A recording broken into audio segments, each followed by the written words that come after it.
I was amazed that all my dreams were coming true. What I wanted to do for God, my dream to build what I thought could be, a Christian Disney.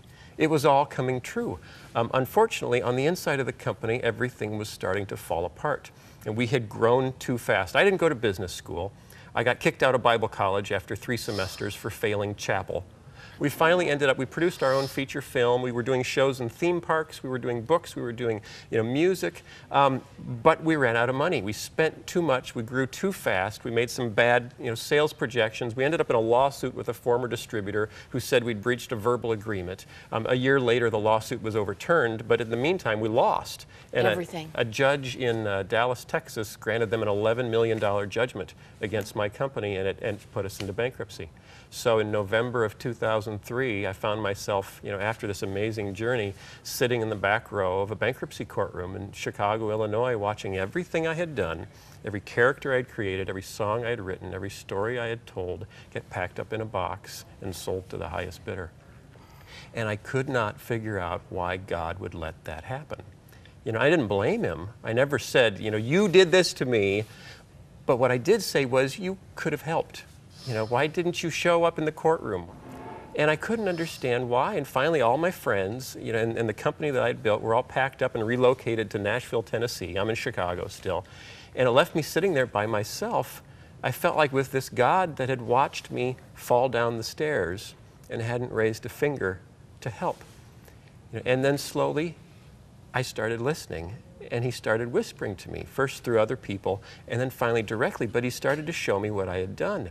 First of all, he started to point out how miserable I had become, because I really wasn't designed to run a 200-person company, but I was rolling this rock up a hill that I felt I'd been called to roll, to build a Christian Disney, to be a Christian Disney. And what God pointed out to me was that he didn't call me to do that. He really called me to tell the stories that he laid on my heart. And I was grafting on all these other things, a lot out of my own insecurity. I was raised by a single mom. My dad walked out when I was 9. I was a middle child. I was shy. I spent my high school years in the basement making films, not going to the prom or hanging out with friends. And I felt invisible.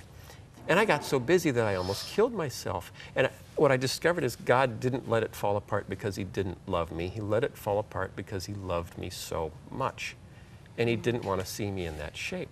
What I discovered is I had made the work I was doing for God more important to me than my relationship with God. And so my entire early adult life was pursuing this dream to find my worth in what I could do for the kingdom and what I could do for Christ. And to suddenly find myself in a place where I was in Christianity Today magazine. People were talking about me all over the world. I thought, yes, God must be pleased because I'm pulling it off. I'm working so hard. And I almost killed myself doing that. And I discovered that until I was ready to do nothing for God and just rest in my relationship with him, I really wasn't ready to do anything for God. In the U.S., there are now 3 Christian film schools that are turning out Christian filmmakers. And so I'll bump into these kids, and they're coming out of art school, they're coming out of film school, and they're completely fired up about writing that one-hit Christian movie, or making that one-hit Christian song, or starting that one-hit Christian ministry that can change everything, that can save the world. And what I've really become convicted of is that if all these kids, if all of us, rather than focusing on trying to write that one-hit Christian thing that will change everything, would focus on walking with God on a daily basis, that the world would change. And the reason is because the world doesn't learn about God by watching Christian television. The world learns about God by watching Christians. What I discovered is I think where I went off track is when I started making 20-year plans for what I wanted to do for God, and then praying that he would show up and bless them.